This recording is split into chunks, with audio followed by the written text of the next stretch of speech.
எத்தனை பேர் வந்திருப்பாங்க, எத்தனை பேர் வாழ்ந்திருப்பாங்க, எத்தனை பேர் உணர்ந்திருப்பாங்க, எத்தனை பேர் இந்த மாதிரி ஒரு செயல் வடிவத்துல இவங்கள மாதிரி ஆட்கள். ஒரு மலை, இந்த மலையோட எத்தனை பேர் நனைஞ்சிருப்பாங்க. ஒரு குரு கிட்ட ஆசீர்வாதம் வாங்கக்கூடாது, நனையணும் வாங்க. தாய் சமைச்சிட்டு அவளே பரிமாறுவான். அந்த மாதிரி ஒரு குரு சமைச்சு அவர் கையாலே பரிமாறுவார். ஆனா ஒரு தாயும் ஒரு தகப்பனும் அந்த மகனையும் அந்த மகளையும் ஊர் வெறுத்த போதும் உறவு வெறுத்த போதும் அவங்க வெறுக்காம அவங்க சுமந்து இருக்கிறாங்க.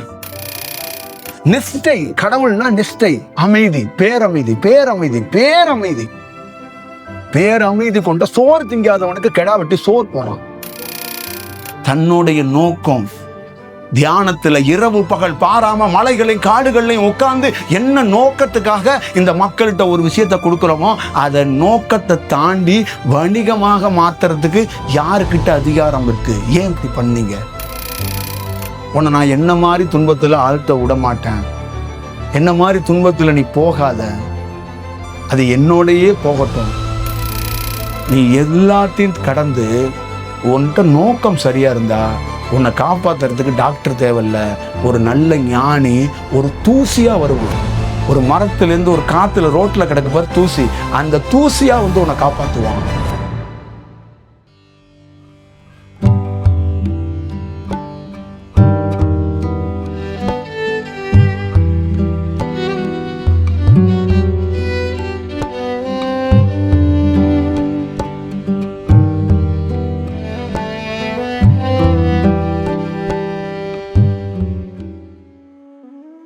உங்க வீட்டில் இருக்கிற 6-7 பேர்த்துக்கிட்டையும் தனித்துவமான ஒரு குணம் இருக்கு, தனித்துவமான ஒரு செயல் இருக்கு, தனித்துவமான ஒரு வடிவம் இருக்கு, தனித்துவமான ஒரு தத்துவம் இருக்கு. அதை உலகம் அறியாம போயிடுச்சு, பரவாயில்ல. பக்கத்தில் இருக்கிறவன் அறியாம போயிட்டான், பரவாயில்ல. நம்ம உறவினர் அறியாம போயிட்டான், பரவாயில்ல.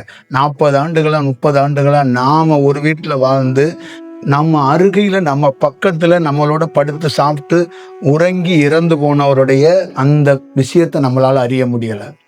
அவர் போனதுக்கு அப்புறம் அவர் புகைப்படத்தை வச்சுட்டு ரொம்ப ஃபீல் பண்றதோ, ரொம்ப எமோஷன் ஆகிறதோ, அதை பத்தி பேசுறதெல்லாம் நிகழ்ந்து கொண்டே இருக்கிறது.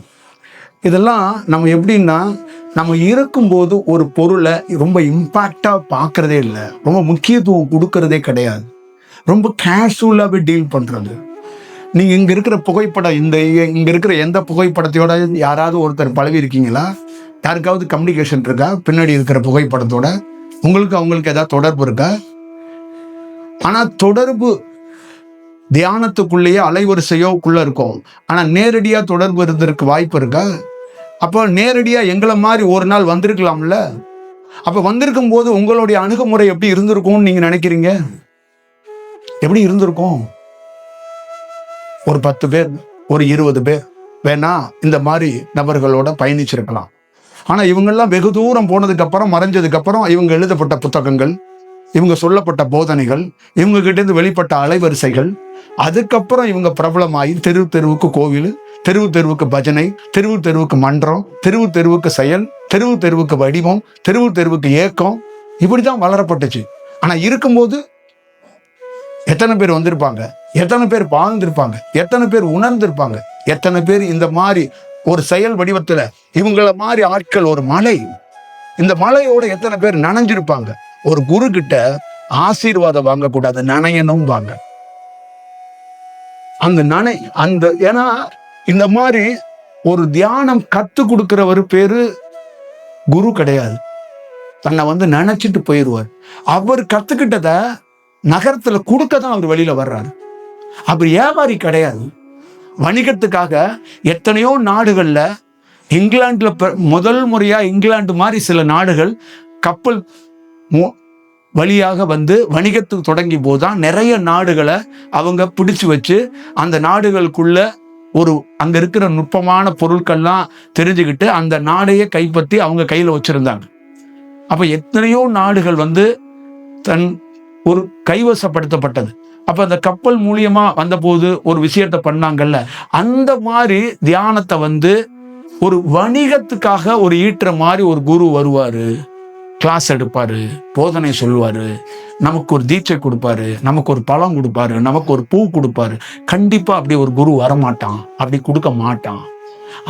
அவன் ஒரு அனுபவத்தை பெற்றத அப்படியே அந்த நகரத்துக்குள்ள ஏதோ யாருக்கிட்ட எப்படி அதை கடத்தப்படணுமோ கடத்திக்கிட்டு போயிட்டே இருப்பான்.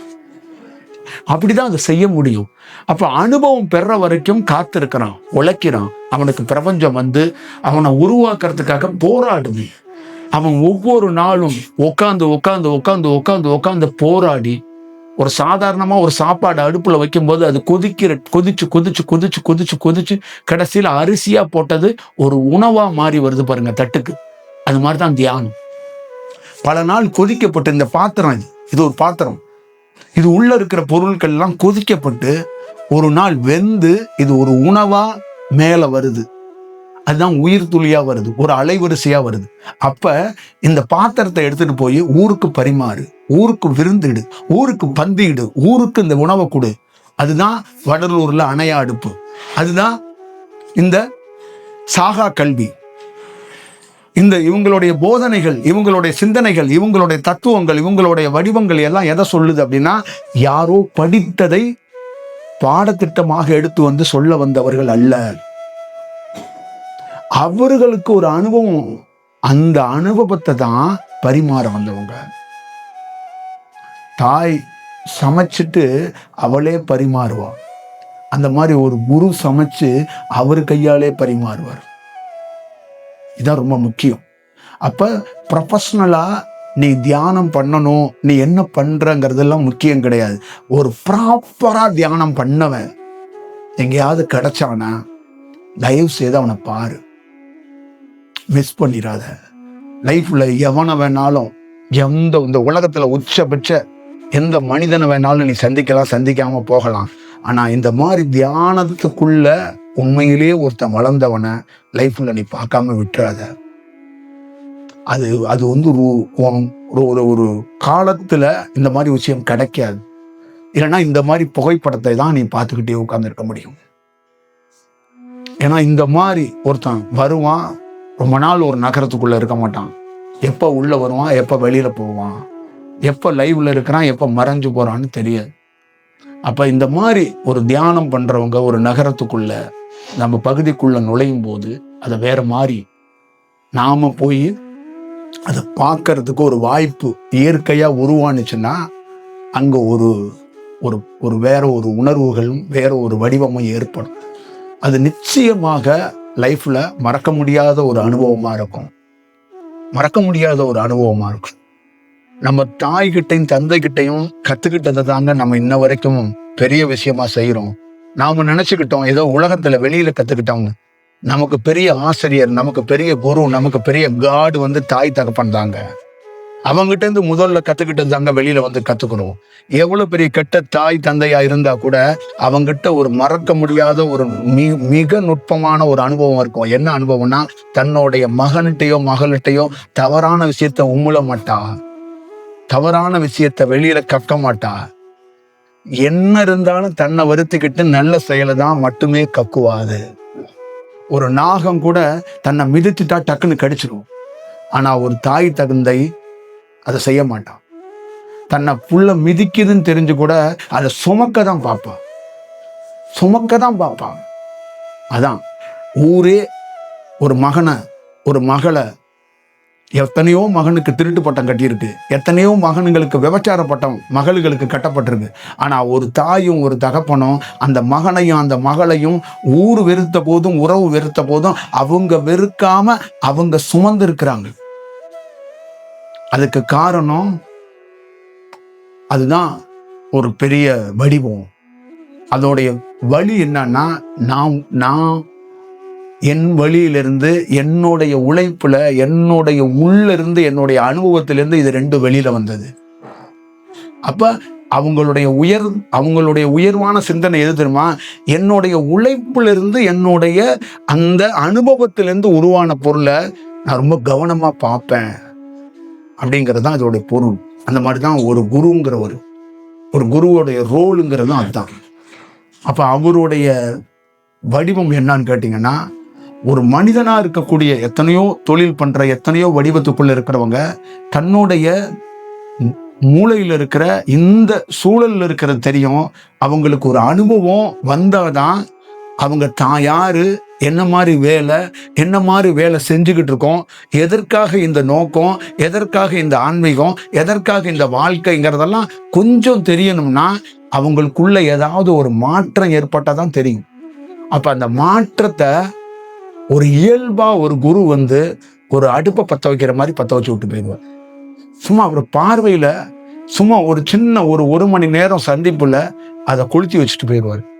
ஒரு நாள் அது என்றோ ஒரு நாள் அது எரியும். அன்று அவர் இருக்க மாட்டார். அது எரிந்து முடித்து ஒரு உணவா மாறும்போது அன்னைக்கு உங்களுக்கு தெரியும் அந்த 1/2 hour சந்திச்சது எத்தனை ஆண்டுகள் கழிச்சு ஒரு பெரிய வேலையை பார்த்துருக்கு அப்படிங்கிறது தெரியும்.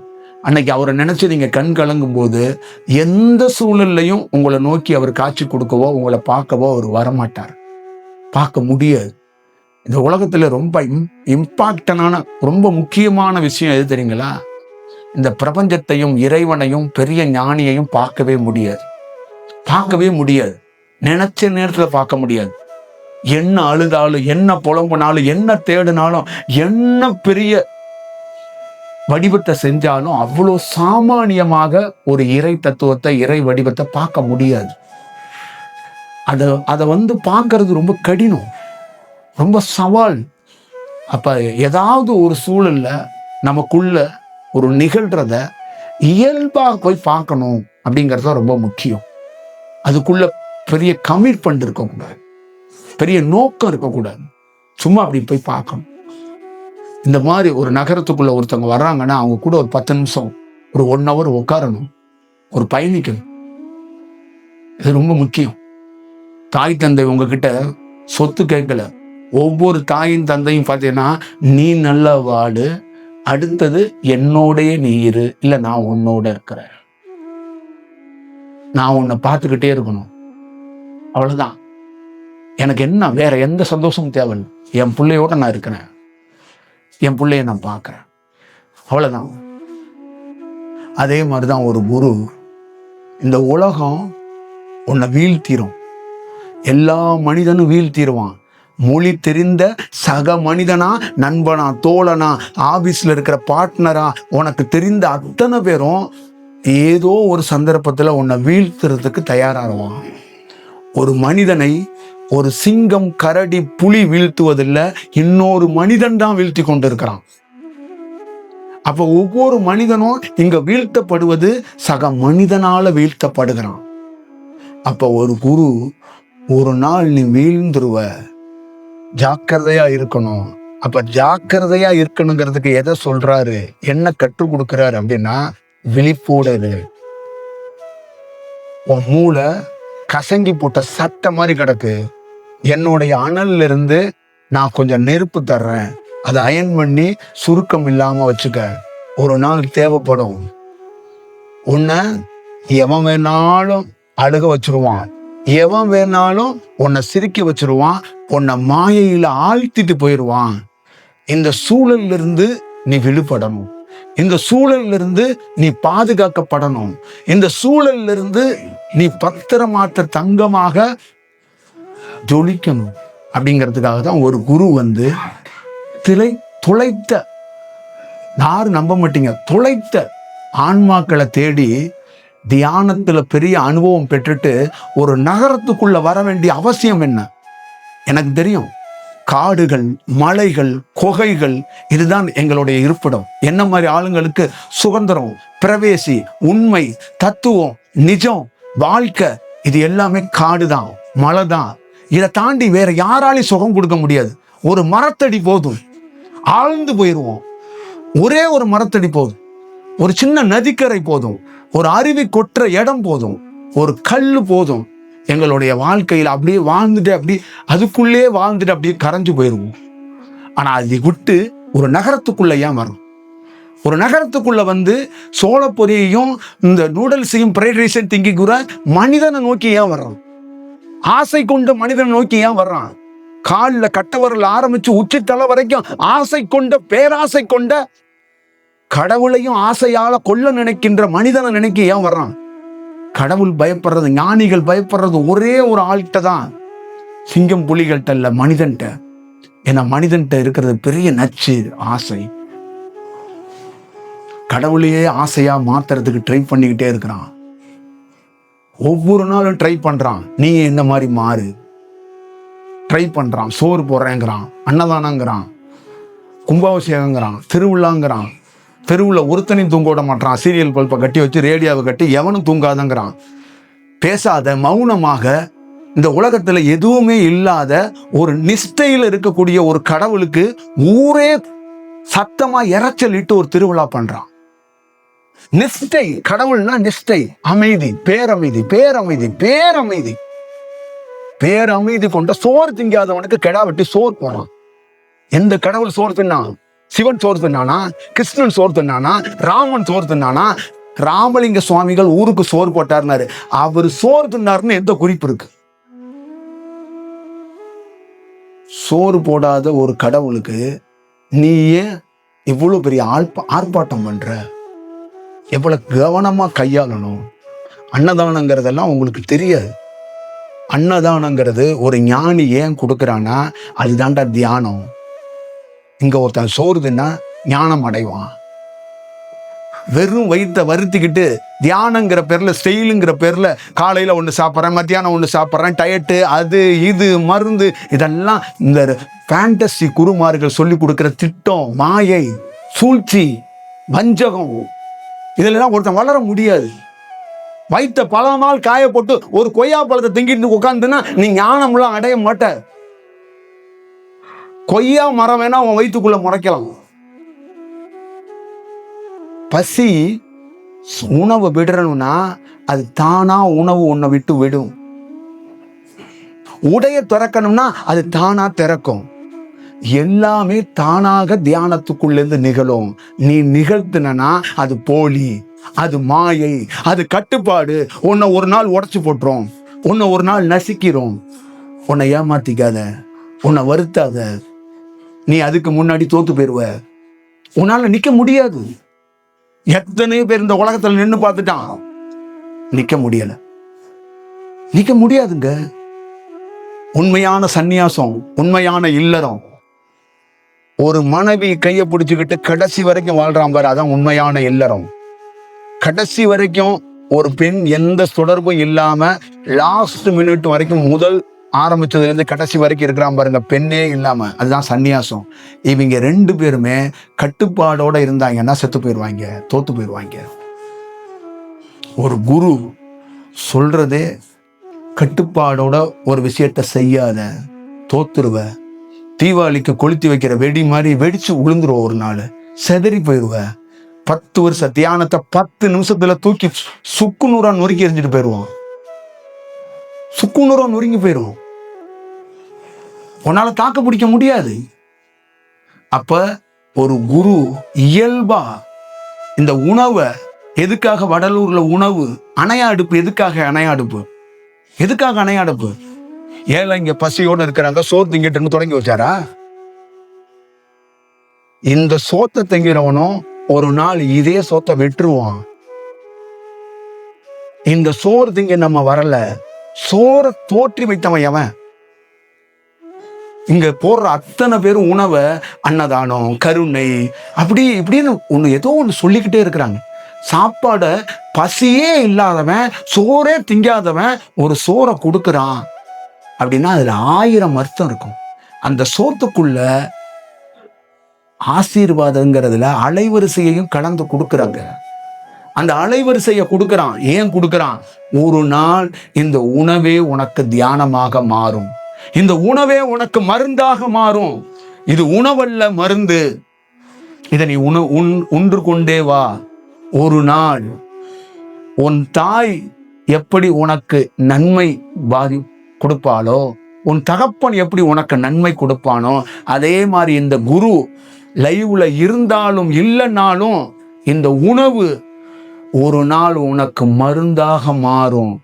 சுபவாசியாக காசு பணம் இல்லாம நகரத்துல 3 வேளையும் ராமலிங்க சுவாமிகள் சோறு கொடுக்கிறாருன்னு சாப்பிட்டு மரத்தடியில தூங்குறதுக்காக ஒரு சோம்பேறி பயலா உன்னை மாத்துறதுக்காக இந்த அன்னதானத்தை தொடங்கி வைக்கல. ஒரு மனிதன் பேசிக்கா சோம்பேறி. அந்த சோம்பேறிய மீண்டும் சோம்பேறி ஆக்கிறதுக்கு ஒரு ஞானி வந்து சோறு போடுவானா? நீ சோம்பேறியா தோர் தின்னுட்டு துண்டை விரிச்சிட்டு காவி வேட்டியை கட்டிட்டு பண்ணுன்னு. எத்தனையோ கோவில்கள்ல, எத்தனையோ நகரங்கள்ல, எத்தனையோ குகைகள்ல நான் போயிருக்கேன். திருட்டு வழக்கு, வேற வேற வழக்கு, வீட்டுல பிரச்சனை, கடன், பொண்டாட்டி பிரச்சனை, எல்லா பிரச்சனையிலும் ஓடி வந்து அந்த நகரத்துக்குள்ள 500 ரூபாய் காசுக்கு காவி வெட்டி எடுத்துக்கிட்டு ஒரு காவிக்குள்ள ஒளிஞ்சு தான் ஒரு சன்னியாசி மாதிரியும் தான் ஒரு காவி பக்தன் மாதிரியும் எத்தனையோ இடம் கோயிலுக்குள்ள நகரங்குள்ள சுத்திக்கிட்டு இருக்கவங்க நான் பார்த்திருக்கேன். ஒரு புனிதமான குகையில இரவு பகல் பாராம தியானம் ஏற்றுன ஒரு எத்தனையோ மேற்கு தொடர்ச்சி மலையில இருக்கிற குகையில போலீஸ்காரனுக்கு பயந்துட்டு எத்தனையோ அக்யூஸ்ட் போய் படுத்திருக்கிறான், காவி வெட்டியை கட்டிக்கிட்டு தியானம் பண்ற மாதிரி. இதெல்லாம் இந்த நகரத்தில் நடக்குது. இந்தியா மாதிரி, தமிழ்நாட்டு மாதிரி இடத்துல நிறைய நடக்குது. அங்க உண்மை இல்லை. அப்ப உண்மையான காவி வேட்டி கட்டி இருந்தவன் ஒரு நாள் ஒரு சிவனடியாரா சோறு போடணும் நினைம மாறி இன்னைக்கு எவன் நிஜம், எது நிஜம் இல்லை. ஆனா எதை வேணாலும் செய்யலாம். இந்த உலகத்துல பிரபஞ்சத்தையும் ஞானிகளையும் நீ ஏமாத்த முடியாது. ஆனா உண்மையான தியானம் பண்ணவனை நீ ஏமாத்த முடியாது. ஒரு நாள் உன் வேஷம் வெளியில வந்துடும். நீ துணியை அலசும் போது அந்த காவிக்குள்ள இருந்து சாயம் வெளியே வருது பார், அந்த மாதிரி நீ வெளியில வந்துருவ. எத்தனை கோடி வேணாலும் இந்த நகரத்துக்குள்ள வந்து தியானம் சொல்லி ஒவ்வொரு வகுப்புக்கும் ஒவ்வொரு தனி மனிதன்ட்டு நீ வசூல் பண்ணாலும் ஒரு நாள் உன் சாயம் வெளியில வந்துடும். தியானம் என்பது, உண்மையான தியானம் என்பது துறவரத்துக்குரியது, எல்லாத்தையும் திறக்கக்கூடியது. அது எப்படி செல்வத்தை சேர்க்கக்கூடியதா இருக்கும், எப்படி சேர்க்கக்கூடியதா இருக்கும். ராமலிங்க சுவாமியோட குடும்பம் சார்ந்து ட்ரஸ்ட்ல எத்தனை ஆயிரம் கோடி பணம் இருக்கு. இல்ல இவரு யார நியமிச்சுட்டு போயிருக்கிறார், ஏதாவது ஒண்ணு இருக்கா? இருக்காது.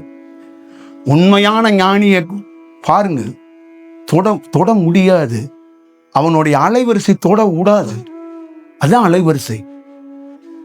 அப்ப நாம கத்துக்கிற தியானம், நாம பார்க்கிறவங்க எல்லாம் நம்மளை சந்தோஷப்படுத்துறதுக்காக அல்ப சந்தோஷத்துக்காக அலைவோம்ல, அல்ப சந்தோஷங்க, வெறும் அல்ப சந்தோஷம். லைட் ஆஃப் பண்ணிட்டு மேட்டை போட்டு கண்ணை மூடி இனி என்ன தியானம் பண்ணு, என்ன சாதிச்சிருவ? 22 வருஷமா 15 வருஷமா தமிழ்நாட்டில் இந்தியாவில் கொடுத்த தியானத்திலேருந்து இந்த உலகம் முழுக்க சாதிச்சவன் என்ன சாதிச்சான்? உடம்ப போட்டு குமுறி குமுறி குமுறி குமுறி தன்னையே கதை சொல்லி வாழ்ந்துக்கிட்டே இருக்கிறாங்க. ஒரு நாள் இறைவனை பார்த்துருவேன். நான் பார்க்குற நகரத்துக்குள்ள எத்தனையோ பேர் கதை சொல்றான். புத்தரை பத்தி கதை சொல்றான், இயேசுவை பத்தி கதை சொல்றான், அல்லாஹ்வை பத்தி கதை சொல்றான். எத்தனையோ பேர் கதை சொல்லிக்கிட்டே இருக்கிறான். கடைசியில அவனே ஒரு கதையா இருக்கிறாங்கிறது தான் அப்புறம் நான் தெரிஞ்சுக்கிட்டேன். அவன் நிஜம் தேடல, அவன் கதை கேட்கிறான், கதை சொல்றான். அவனுடைய நோக்கம் கதை கேட்கறது, கதை சொல்றது. அவன் ஏதோ ஒருத்தர் யாருக்கோ ஒருத்தர் லைஃப் கொடுக்க போறேங்கிறான். லைஃப் முதல்ல அவனுக்கு லைஃப் என்னங்கிறத முதல்ல பார்க்கணும். ஒரு தியானங்கிறது ஒருத்தர் உருவாகினார்னா அவரே அங்க உண்மை இல்லாம அலைவரிசையாக மாறுவார். அப்ப மாறும்போது தான் அவருக்கு என்ன வேலை செய்ய போறாருன்னு அப்பதான் அவருக்கே தெரியும். அவர் மௌனமா வேலை செய்ய போறாரா, இல்ல மருந்தா வேலை செய்ய போறாரா, இல்ல நகரத்துக்குள்ள நடக்க போறாரா, இல்ல ஒரு குகையிலே உட்கார்ந்து இந்த உலகத்துக்கு ஏதாவது அலைவரிசையை பரப்ப போறாரா, எந்த திட்டமும் அவருக்கு கிடையாது. வளர்ந்ததுக்கு அப்புறம் தான் தெரியும். திருவண்ணாமலையில ரமணர் இருந்தாரு. எந்த நகரத்துக்குள்ள போனாரு, எந்த நாட்டுக்கு போனாரு, எந்த வடிவத்துக்குள்ள போனாரு? அப்படியே அந்த மலைத்தொடர்களே உட்கார்ந்தாரு, அந்த மலைத்தொடருக்குள்ளே வாழ்ந்தாரு, அந்த மலைத்தொடருக்குள்ளே ஒரு வேலை செஞ்சாரு. அவர் யாராவது ஒருத்தரை கால்ஃபர் பண்ணாரா, இவன் என் சீடர், எனக்கு பின்னால அந்த 4-5 பேர் இவங்க பார்த்துக்குவாங்க. ராமகிருஷ்ணன் கால்ஃபர் பண்ணாரு, இது என் புள்ள, வாடா நரேன், வா விவேகானந்தா அப்படின்னு சொல்லி அவர் என்ன சொல்வார், என்னோட சொத்து என்ன திரும்படா இருக்கு, 17, 16 பேர் 18 பேர் சன்னியாச பரம்பரையில தீட்சை எடுத்தவன் இருக்கிறான், இவனை நீ பார்த்துக்க, இவனை நீ தான் வழி நடத்தணும் அப்படின்னு கையில கொடுத்துட்டு போனாரு. அந்த மாதிரி வேற யாராவது ஞானிகள் சொன்னாங்களா? அவங்க மறைஞ்சிட்டாங்க. அதுக்கப்புறம் அவங்க குடும்பங்கள்லாம் சேர்ந்தவங்களாம் என்ன பண்ணிட்டாங்க, சாமியோட சொத்து, சாமியோட இடம், சாமியோட ஆர்கனைசேஷன் எல்லாத்தையும் எடுத்துக்கிட்டு பார்த்துட்டு அதை ஒரு பெரிய வணிக மையமா மாற்றி விட்டாங்க. என்ன பண்ண முடியும்? அதை ஒருத்தருடைய நோக்கம் என்ன? சாமி 3000 கோடி 200 கோடி 100 கோடி 50 கோடி சம்பாதிக்கணும்னு ஒரு இலக்கு வச்சிருக்கிறாரா? காசு தானா வருங்க ஒரு ஞானி இடத்துல, அது பரவாயில்லையா? ஆனா ஒருத்தரோட நோக்கம் என்ன? துறவரம், காசை திறந்தவன், ஆசையை திறந்தவன், உணவை திறந்தவன், உடையை திறந்தவன், எல்லாத்தையும் திறந்தவன் ஒரு இடத்துக்குள்ள அமர்ந்து சமாதி ஆயிட்டான், இல்ல உடலையே கரைச்சிட்டு போயிட்டான், இல்ல உடலையே மறைச்சிட்டு போயிட்டான்னா அவன் நோக்கம் தான் உசுறு போனா கூட அவன் நோக்கம் மாறக்கூடாது. இங்க நான் சிலை இருக்கிறது முக்கியம் இல்லை, இவங்களோட நோக்கம் சரியா இருக்கணும் இந்த இடத்துல, அதான் முக்கியம். சோறு போடு, சோறு போடாம போ, என்ன வேணாலும் பண்ணு, சிஸ்டம் பண்றதுக்கு இது ஒன்றும் ஐடி நிறுவனம் கிடையாது. இது நோக்கம் சரியா இருக்கணும். ஒரு ஞானிங்கிறது நோக்கம், எதற்காக தோன்றுனாங்க, எதற்காக வந்தாங்க, என்ன வேலை, என்ன செயல். உன் தாயும் உன் தந்தையும் உங்ககிட்ட என்ன எதிர்பார்க்கிறாங்க? எனக்கு எதுவும் வேண்டாம், என் புள்ள யாரையும் கெடுக்கல, என் மக யாரையும் கெடுக்கல, என் மகனாலேயோ என் மகளாலேயோ இங்கு யாரும் கண் கலங்கப்படலைன்னு ஒரு தாய் தந்தை கேட்டா அதாண்டா அவனுக்கு ஆனந்தம். அதேதான் ஒரு குரு. தன்னுடைய நோக்கம் தியானத்துல இரவு பகல் பாராம மலைகளையும் காடுகளையும் உட்கார்ந்து என்ன நோக்கத்துக்காக இந்த மக்கள்கிட்ட ஒரு விஷயத்த கொடுக்குறோமோ அதை நோக்கத்தை தாண்டி வணிகமாக மாத்துறதுக்கு யாருக்கிட்ட அதிகாரம் இருக்கு? ஏன் இப்படி பண்ணீங்க? ஏன் இப்படி பண்றாங்க? அப்படி பண்ணும்போது நீங்களும் அதுக்கு உடந்தையா போய் முன்னிருந்து நிக்கிறீங்க. ஒரு குரு சமாதி ஆயிட்டாரு, அவருக்கு பிரதோஷம்னா கிடையாது. அவருக்கு ஏன் பூஜை? அவருக்கு பூஜைக்கே எதிரானவர். அவர் வாழ்க்கையில கற்பூர தட்டை கொளுத்துனது கிடையாது, காட்டுனது கிடையாது. அவருக்கு எதுக்கு கற்பூரம்? அங்க பேரமைதி, பேரமைதி, தியானம், நிதானம், கண்ணியம், கட்டுப்பாடு. அப்படி ஒரு அப்பழுக்கற்ற ஒரு ஞானியோட இடத்துல கோவிலா மாத்தலாமா? பூஜையா ட்ரெடிஷனலா கொண்டு போலாமா? வேற மாதிரி ஒண்ணு செய்யலாமா? ஒரு விழா எடு, சாமியோட மறைந்த தினம், சாமியோட நட்சத்திரம், சுவாமி சொன்ன முக்கியமான நாள். அந்த நாள்ல நகரத்துல இருக்கிற எல்லாரையும் கூப்பிட்டு உணவு கொடு, அங்கேயும் மௌனமாக அதை நடத்து, பேர் மௌனமாக நடத்து. அதானே உண்மையாக இருக்கும். அப்ப இங்க இருக்கிற எல்லா ஞானிகளோட தத்துவமும் என்ன? நிஜமாக ஒரு வேலையை செஞ்சு கொடுக்கணும்னு. அப்ப எந்த ஞானியாவது நீ ஒரு வாழ்க்கையில செல்வம் பெற்றுக்கொண்டு தொழில் மாதிரி இதை சொல்லி கொடுன்னு எந்த குருநாதர் சொன்னான்? இயேசுநாதர் சொன்னாரா? பைபிளை நீ வாசிக்கும் போது வர்ற மக்கள்கிட்ட காசு வாங்கிட்டு வாசி, குருதட்சணை வாங்குன்னு சொன்னாரா? கர்த்தர் சொன்னாரா எங்கேயாவது? இல்ல நபிகள் சொன்னாப்லையா நீங்க வரும்போது காசு வாங்கிருங்க? இல்ல எந்த ராமலிங்க சுவாமி சொன்னாரா அன்னதானத்துக்கு வந்து மூட்டை மூட்டையா நீங்க காசு கொடுங்க அப்படின்னு சொன்னாரா? அவருடைய நோக்கம் என்ன? அவங்களுடைய செயல் என்ன? அந்த நோக்கத்துக்கு ஒருத்தன் எவன் வழிமாறாம நடக்கிறானோ அவன் தியானமே பண்ண வேண்டாம், அவனுக்குள்ள நான் இருந்து அவனை ஞானம் அடைய வைப்பேன். இப்ப இந்த நோக்கம் சரியா இருந்தா ஒருத்தனும் தியானம் பண்ண வேண்டாம், அவன் ஞானவானா மாறும். இதுக்கு சத்தியம் சாட்சியாக நானே இருந்து சொல்றேன். நோக்கம் சரியா இருந்தா நீ வேலை செய்யாத, உன் வேலையை நான் செய்வேன். இதான் குரு, இதான் காட். நோக்கம் சரியா இல்லைன்னா உன் வேலையை நீனும் லோலு போட்டு லொங்கு போட்டு நீ செய்யணும், உன் குடும்பம் செய்யணும், ஊரே செய்யணும் உன் வேலையை. நோக்கம் சரியா மட்டும் இருந்துச்சுன்னா அந்த வேலையை உன்னை செய்ய விடாம குரு வந்து செய்வார். ஏன்னா குருவோட துன்பம் என்ன தெரியுங்களா? தியானத்துல நாம் பட்ட துன்பத்தை நீ படக்கூடாதுடாம்ப. இது ரொம்ப கடினமான பாதைடா, ரொம்ப பயங்கரமான கடினமான பாதை. இந்த பாதையில போறது ரொம்ப கடினம். அதனால அப்பா கஷ்டப்பட்டுட்டேன், அப்பா சைக்கிளை வச்சுட்டு கஷ்டப்பட்டேன், அப்பா காடு மலையெல்லாம் ஏறிட்டேன்.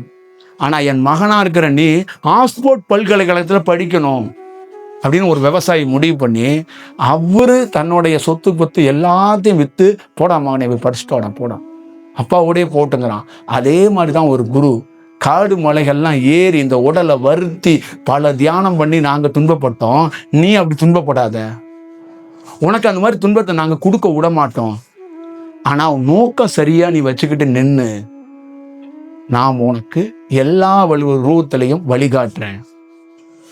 உன்னை நான் என்ன மாதிரி துன்பத்துல ஆழ்த்த விட மாட்டேன், என்ன மாதிரி துன்பத்துல நீ போகாத, அது என்னோடையே போகட்டும்.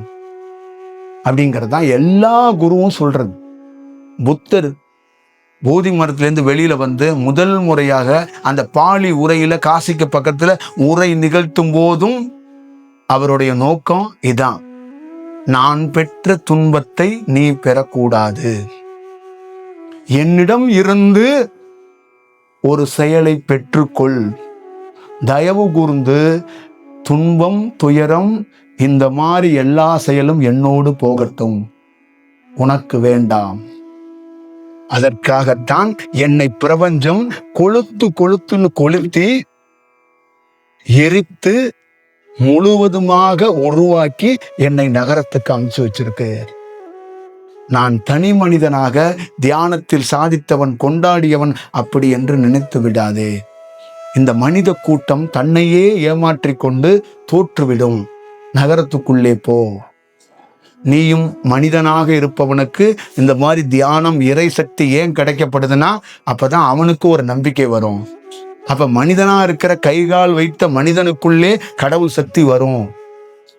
அப்ப கடவுளுடைய செயல்படும், ஒரு குருவோட சக்தி வரும். அப்ப நம்மளும் நல்வழி அடையலாம், நம்மளும் நல்ல செயலாக்கத்துக்குள்ள வரலாம். அப்படிங்கிறதுக்காக தான் புத்தர் ஒவ்வொரு நகரமா, ஒவ்வொரு கிராமமா, பகுதி பகுதியா போனார். மதம் பரப்ப போகல. நீ உன்னை யாருன்னு தெரியாம இருக்கிற, உன் வாழ்க்கையை நான் மாத்துறதுக்கு கல்யாணம் வேண்டாம், கல்யாணம் வேணுங்கிறதுக்கெல்லாம் வரல. என்கிட்ட இருந்து ஒன்று தெரிஞ்சுக்கிட்டா உன்னுடைய ஞாபக சக்தியில நீ இன்னும் செம்மையாக வாழ தொடங்குவ. உன்னை நீ ஏமாத்திக்க மாட்டேங்கிறதுக்காக தான் நகரத்துக்குள்ள வந்தாங்க. இதே நோக்கத்துல தான் தியானத்திலிருந்து ஒரு வடிவத்திலிருந்து நாம இந்த நகரத்துக்குள்ள வந்தோம். இல்லைன்னா நம்ம ஏன் இங்க வர வேண்டிய அவசியம் என்ன இருக்கு? ஏன்னா 98% இந்த உலகமே பொறையோடி போயிடுச்சு, விஷமா மாறிடுச்சு, எல்லாமே மாறி போயிடுச்சு. அப்ப நிஜமான ஒரு பொருள் நின்னா கூட அது நிஜம்னு நம்புறதுக்கான வாய்ப்பே இல்லை. அது ஏதாவது சித்து பண்ணி தன்னையே ஒரு அதிசயம் பண்ணி காட்டினா மட்டும்தான் மக்களை தன்வசப்படுத்த முடியும், திருப்ப முடியும். அது ரியலிஸ்டிக்கா இருந்துச்சுன்னா அங்க திரும்புறதுக்கு ஒருத்தனுக்கு கூட வாய்ப்பு இல்லை. ஏன்னா அவன் பேய்களை கடவுளா கும்பிட ஆரம்பிச்சு ரொம்ப நாள் ஆச்சு. அவன் டுபாக்கூறுகளை குருவா நினைச்சு பல ஆண்டுகளா சுத்திட்டு இருக்கிறான். பல ஆண்டுகளா. எங்கேயாவது உலகத்துல ஒரு குருவுக்கு ஆளு பிடிச்சிட்டு வர்றவன எங்கேயாவது கேள்விப்பட்டிருக்கீங்களா? அதுல ரியலிஸ்டிக் மாதிரி 5% 2% கம்சன் வேற. தியானத்துக்கு ஆளு தேவை. எதுக்கு தியானம்? எதுக்கு தியானம்? ஒரு உயர்ந்தவங்க இந்த போட்டோவில் இருக்கிறவங்க எல்லாம் நம்ம எதுக்கு காட்டுறாங்கன்னா இவங்களெல்லாம் நம்ம பார்க்கவே முடியாதுங்கிறதுக்காக தான் நீ பார்த்துக்கங்கிறாங்க. இவங்க எல்லாம் நினைச்ச போது பார்க்க முடியாதுங்க. அப்படி ஒரு அலைவரிசைகள் பார்க்கவே முடியாது. சும்மா கனவுல நீங்க பார்க்கலாம். அதெல்லாம் ஒரு 1% இருக்கிற அந்த அலைவரிசையிலிருந்து ஒரு சின்ன துளி கீழே விழுகிறது, ஒரு சின்ன வேர்வை துளி கசியும்ல, அதுதான் கனவு, அதான் ஒரு சின்ன காட்சி.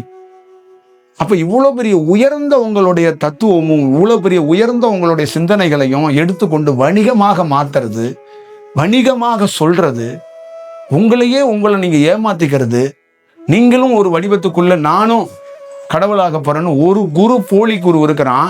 அவனுக்கு பின்னால 1 கோடி பேரு அவனை தூக்கிக்கிட்டு அலையிறாங்க. அப்ப ஒருத்தன் தான் போலியா இருந்தான். அவன் என்ன பண்ணிட்டான்?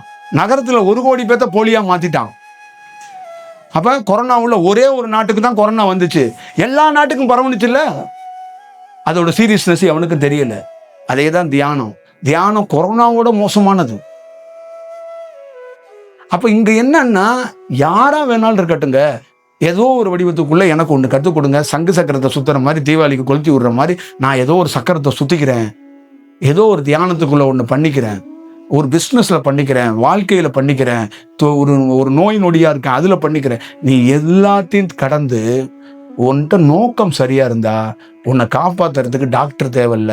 ஒரு நல்ல ஞானி ஒரு தூசியா வருவான். ஒரு மரத்துல ஒரு காத்துல ரோட்ல கிடக்கு பாரு தூசி, அந்த தூசியா உன்னை காப்பாத்துவான். இது நிதர்சனம், இது உண்மை. எந்த ஞானியும் மரத்தடியிலையும் பெரிய பெரிய குகைகள்லையும் உட்கார்ந்து தியானம் பண்ணும்போது பெரிய ரொம்ப பிரம்மாண்டமான எந்த உருவத்தையும் எதையும் பார்க்கல. ஒரு சாதாரணமா காற்றுல தான் ஆழ்ந்து போனான். அதனால உங்களுக்குள்ள எல்லாம் ஒரு நல்ல சூழல் உருவாக்கப்படணும். தொலைந்து போன ஆன்மாக்களை நிச்சயமா மீட்டு எடுக்கணும். ஒரு நல்ல வடிவம் அந்த பிரபஞ்சத்துக்குள்ளேருந்து அவங்களே பார்த்துக்கணும். அவ்வளவுதான் விஷயம். அந்த ஒரு வடிவத்துக்குள்ளதான் நம்ம இந்த நகரத்துக்குள்ள வந்தோம், உங்களை சந்திச்சோம், உங்களோட பேசுறோம், இதுக்குள்ள இருக்கிற செயலை சொல்றோம். என்னைக்காவது ஒரு நாள் 20 வயசு பொண்ணுகிட்ட தாய் சொல்லுவா, 45 வயசுல, அவசரப்படாத, காதல் சுகமா இருக்கும், காப்பி சுவையா இருக்கும், ஆனா வாழ வாழ வாழ வாழ காப்பியும் கெடுதல்ன்றுவான், வாழ்க்கையும் கெடுதல்ன்றுவான். உனக்கு இப்ப தெரியாது. உடம்பு சுகம் இருக்கிற வரைக்கும், உன் கையில பணம் இருக்கிற வரைக்கும், உன் உடல்ல ரத்தத்தோட துமுர் இருக்கிற வரைக்கும் நீ தாய் தந்தை பெரியவங்க சொல்ல கேட்க மாட்ட. ஒரு நாள் எல்லாம் சுண்டும் போது உன்னை ரோட்ல விட்டு போயிடுவாங்க. அன்னைக்கு நீ அழுகும் போது நானும் இருக்க மாட்டேன், நானும் கல்லறைக்கு போயிடுவேன். உன்னால ஒன்றும் பண்ண முடியாது. அப்ப நான் சொல்லும் போது நீ கேள். சுகமாக இருக்கும்போது தான் ஒரு பொண்ணோ ஒரு ஆணோ கேர்ஃபுல்லா இருக்கணும். பலமாக இருக்கும்போது தான் ஒரு பெண்ணோ ஒரு ஆணோ கேர்ஃபுல்லா இருக்கணும்.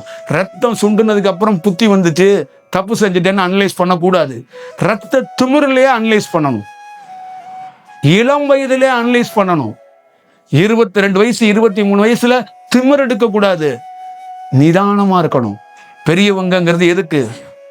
தாய்ங்கிறது எதுக்கு? தந்தைங்கிறவங்க எதுக்கு? சுத்தி இருக்கிற சகோதரன் சகோதரிங்கிறது எதுக்கு? அந்த குருங்கிறது எதுக்கு? நீ டப்புன்னு போய் எங்கேயாவது குதிச்சிருவங்கிறதுக்காக தான் உன்னை நிதானப்படுத்துறது. அதே தான் சொல்றது. உங்களுக்குள்ள ஒரு நிதானம் இல்லாம ஒரு வேலையை செஞ்சீங்கன்னா அந்த வேலையினால முதல்ல தோக்க போறது உங்க உடல். அடுத்தது ஒட்டுமொத்தமான உங்களையே கதின்னு நம்பியிருக்கான் பாருங்க, உங்களை சுத்தி ஒரு 10 பேர், அவனும் தோத்துருவான். உங்களுடைய வெற்றிக்காக காத்துக்கிட்டு இருக்கிறவங்க உங்க வீட்டுல ஒரு 6-7 பேர் இருக்கிறாங்க. ஒவ்வொரு தனி மனிதனுக்குள்ளேயும் நீங்க சிரிச்சிங்கனாலும் அவங்க சிரிப்பாங்க, நீங்க அழுதிங்கனாலும் அவங்க அழுவாங்க. ஒவ்வொரு தனி மனிதனுக்கு பின்னாடி 6 பேர் 7 பேர் இருக்கிறாங்க. ஆனா நீங்க ஒரு தப்பு பண்ணா அந்த 6-7 பேர் சரிக்கிடுவாங்கிறத தயவு செய்து உள்ள நிறுத்தி வேலை செய்யுங்க. ஒரு தனி மனிதனுடைய வாழ்க்கை இல்லை, உங்களை சுத்தி ஒண்ணு இருக்கு. உங்க மனைவி எல்லாம் உங்ககிட்ட இருந்து எல்லாத்தையும் கடந்து நீங்க நல்லா இருந்தீங்கன்னா அதுதான் அவங்க லைஃபு. நீங்க நொடிச்சிட்டீங்க, நீங்க அழுதுட்டீங்கன்னா அவங்களுக்கு நீங்க பிரியாணியே வாங்கி கொடுத்தாலும் அது துன்பம் தான், அது துயரம் தான். அதனால அவங்க எந்த சந்தோஷத்தையும் அனுபவிக்க முடியாது, அனுபவிக்க மாட்டாங்க. அதனால நீங்க தயவு செய்து இந்த மாதிரி விஷயத்தெல்லாம் பார்த்துக்கங்க. ரொம்ப ரொம்ப நான் வெளிப்படையா உங்ககிட்ட சொல்ல முடியாது. தியானம், நிறைய குரு, இதெல்லாம் ரொம்ப ரொம்ப ரொம்ப ரொம்ப ரொம்ப கீழ்நிலையில இருக்கு, ரொம்ப கீழ்நிலையில இருக்கு. இது ஒரு நிஜம் மாதிரியே அவங்க ஒரு விஷயத்த பண்றாங்க. இது ஒரு சரியான போக்கு இல்லை, இது ஒரு சரியான அணுகுமுறை கிடையாது. ஒவ்வொரு தனி மனிதனுக்கும் ஒரு புகழ், ஒரு ஜாதகத்துல ஒரு திசையில உச்சத்துல இருக்கும்போது ஒருத்தன் சாமியார் தொழில பெரிய பிரபலமாகி பெரிய புகழ் பெறணுங்கிறது அவனுடைய ஜாதகத்துல இருக்கிற தலை எழுத்து. ஆனா அதனால அவன் சக்தி வாய்ந்தவன்னு நீங்களா கற்பனை பண்ணீங்கன்னா அது உங்களுடைய பலவீனம்.